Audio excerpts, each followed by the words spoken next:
128 বছর পর আবারও অলিম্পিকে ফিরতে চলেছে ক্রিকেট। 2028 লস অ্যাঞ্জেলেস অলিম্পিক গেমসে 5টি নতুন ইভেন্টের মধ্যে অন্যতম একটি ইভেন্ট হিসাবে ক্রিকেটকে অন্তর্ভুক্ত করা হয়েছে। এবার ক্রিকেট ম্যাচের দিনক্ষণ ঘোষণা করল অলিম্পিক কমিটি।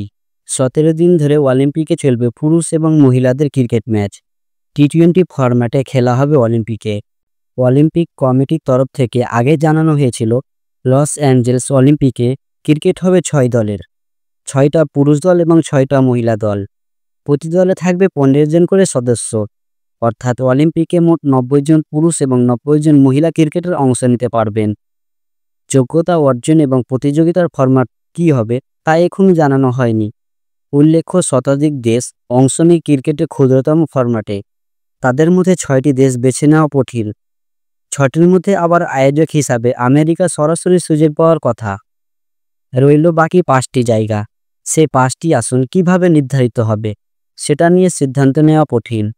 তবে যোগ্যতা অর্জন পর্ব নিয়ে সিদ্ধান্ত নিতে না পারলেও দিনক্ষণ ঘোষণা করে দিল লস অ্যাঞ্জেলেস অলিম্পিকের আয়োজক কমিটি।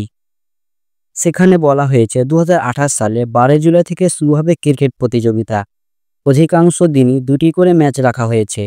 তবে 14 এবং 21শে জুলাই ক্রিকেট ম্যাচ হবে না। 20 জুলাই মেয়েদের এবং 29শে জুলাই পুরুষদের পদক জয়ের ম্যাচগুলো খেলা হবে। ওমনার অস্থায়ী একটি মাঠে 2028 সালে অলিম্পিক ক্রিকেট খেলা হবে।